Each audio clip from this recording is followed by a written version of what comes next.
Hey everybody, BigBlackHatMan here again, and today I don't really have an episode of Western Thought today. I'm instead presenting another one of our radio plays on a budget. So special thanks to all my friends for coming out and doing voices for that, and I hope you enjoy this little parody.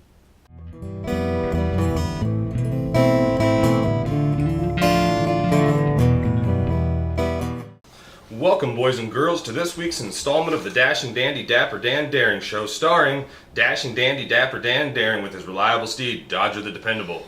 This week's episode is entitled Election Enigmas, so sit down with those lassos and hats and enjoy this fantastic adventure. We open to a big fight between good and evil. I will not be taking any more of your abuse, Daddy Dan. One more step and Mayor Bucking gets it. Come here, Dashing Dandy Dapper Dan Daring. I would appreciate if you would get me off this keg of dynamite.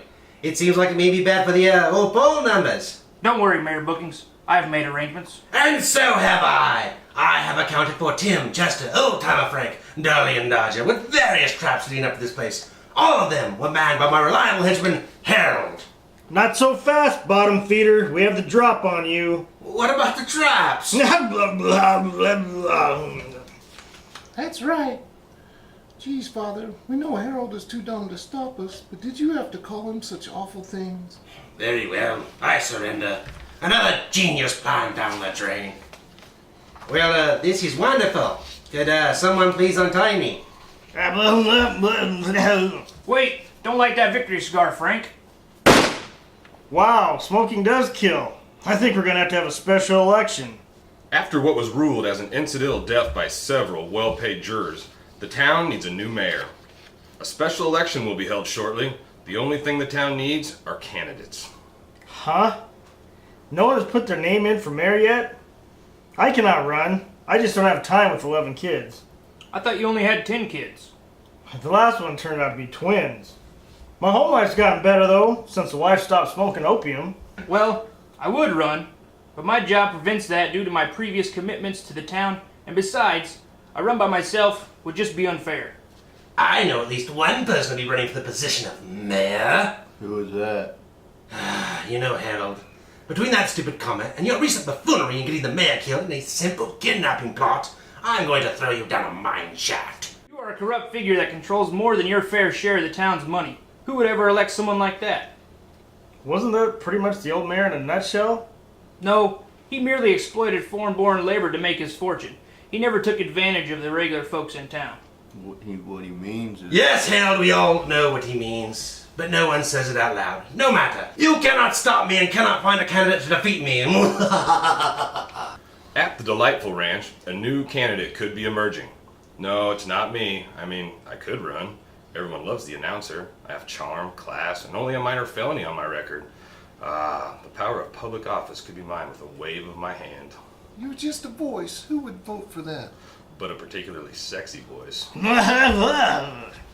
Well, Father, with the recent money we have made off the silver mines and successful ranch, we do have the funds to support your candidacy.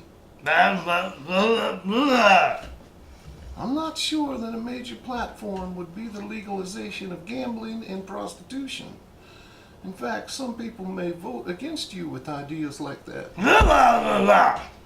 Well, the money is yours to do with what you please, since I'm a woman in 19th century America with limited property rights, and you're a man, no matter how stupid or sleazy. Father, if you must run for office, I recommend you stop using some of those particular words that seem to be the norm for you.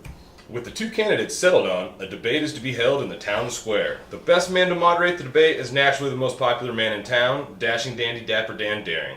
Wait, why was I passed up? I have the best voice in town. I could have moderated. Starting to feel underappreciated. Welcome, fair citizens. Today we are having a debate between our two candidates for mayor. The first is a local rancher and mine owner, Franklin Mosley Delightful, known affectionately as Old-Timer Frank. Our second candidate is a local banker and secretary of the Union of Dastardly Sorts local chapter, Snively Snicklefritz Bottom Feeder. Boodenfetter! You think you can manage it in official capacity? Your middle name is Snicklefritz? Oh, do you think I would go by Snively if I had a better middle name? Whatever. The questions were drawn from citizens in the town and will be asked by yours truly. The first question for both candidates is, what do you intend to do about the town's inability to defend itself from possible Indian attacks? Indian attacks? The Indians have only been pacified for over a decade. Who asked these stupid questions? Oh dear. Frank, old man, I think that is a bit racist. Well, moving on. There have been rumors that both candidates intend to make major changes to the city code. What do you have to say about that? So your whole platform revolves around whores and liquor. The only reason you want to be mayor is to indulge these most hedonistic practices. On the other hand, I will not make any major changes to the city code, with the exception of reworking the tax code a bit. Could you be specific, Mr. Bottomfeeder? Well, you know, minor things like removing taxes against businesses that deal in finance. Like your bank? Oh! My bank would fall under that. How fortuitous. Right. The next question involves the previous mayor. How did the two candidates respond to the allegations that they were key to his demise? Frank, his widow is here. I don't think you should say stuff like that. Frank, you are embarrassing everyone you know with language like that. I am glad this came up, because I know for a fact that Frank Delightful was the man who lit the cigar that killed the former mayor. He utterly disregards human life, is an incredible pervert, and frequents the public houses. Do you want this man to be mayor?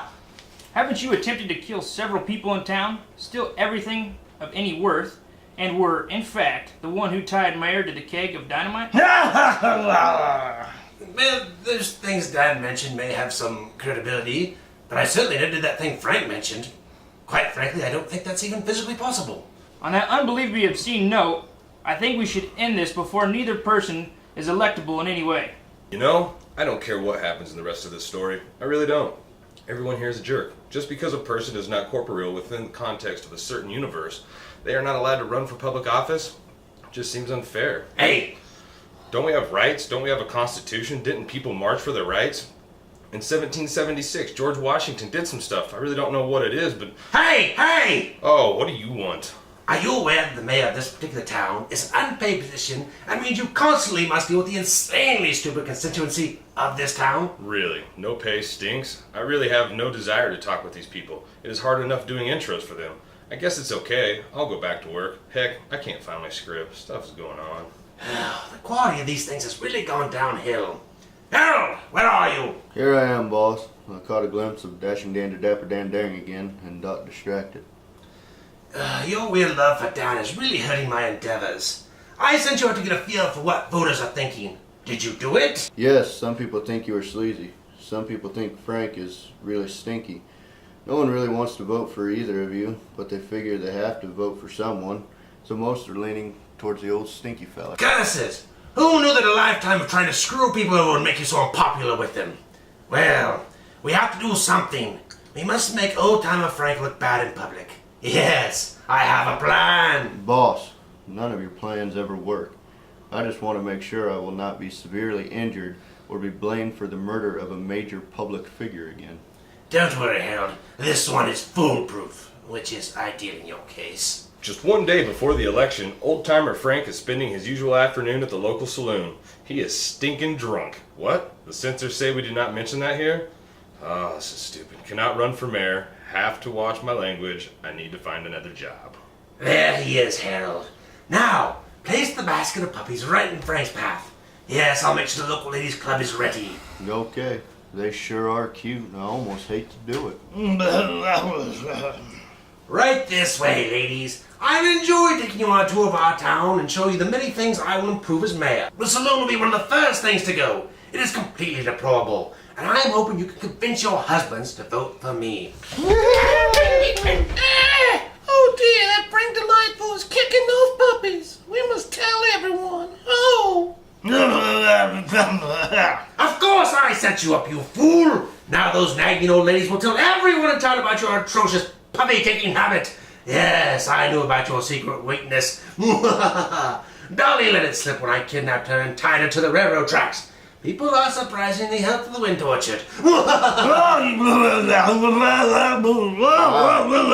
That was the most impressive string of profanities I've ever heard. We got him whipped now. Maybe we can finally have that hug we've been talking about, boss. No, that is weird. The election is all ours now! You know, There has been a disturbing trend against me since the last episode. So okay, I will do the announcing right.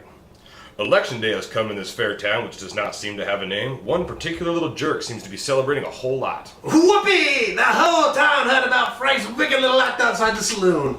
How can they not elect me now? Boss, you should know something. Oh, shut up, you moron! I am far too happy to be disrupted by your stupidity. This is the greatest day of my life. I am finally going to have the upper hand on Doofy down in his dumb dodger. Maybe I'll even have him made to glue for stamps. Boss, I just got back from voting. There were 3 names on the ballot. What? Who else was there? I didn't anticipate that. This is a sham. I need to figure out who that candidate is so I can discredit him.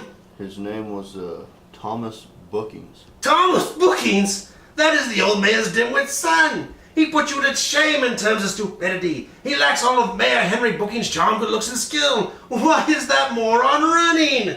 I guess he figures if his old man did it, so can he. I cannot believe this. What kind of antithetical logic is that? Why would the people elect an idiot just because his dad held office? I used to be in politics. It's more common than you think.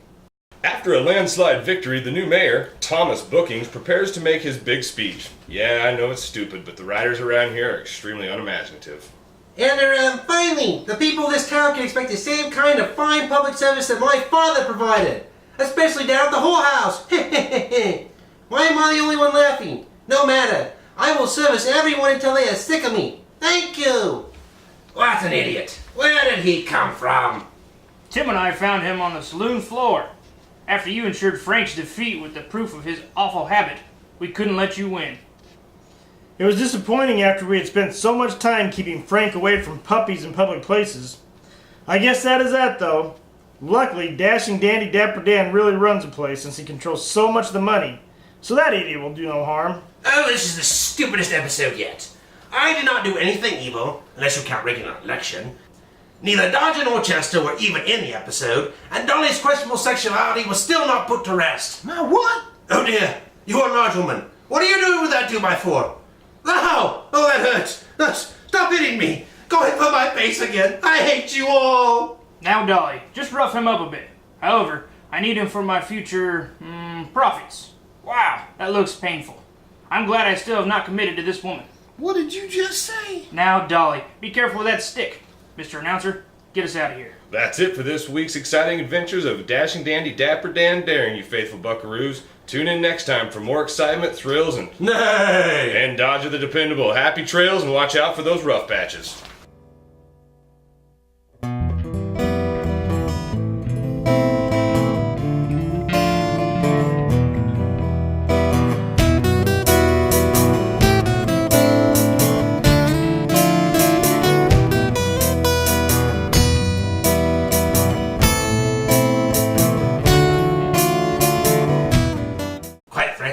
That's even physically possible.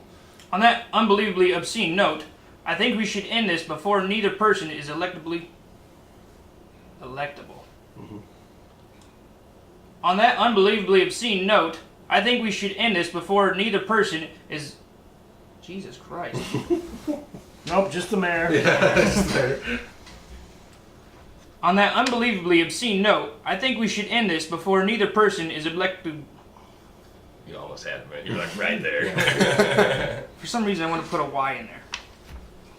On that unbelievably obscene note, I think we should end this before neither person is electable in any way. Hooray!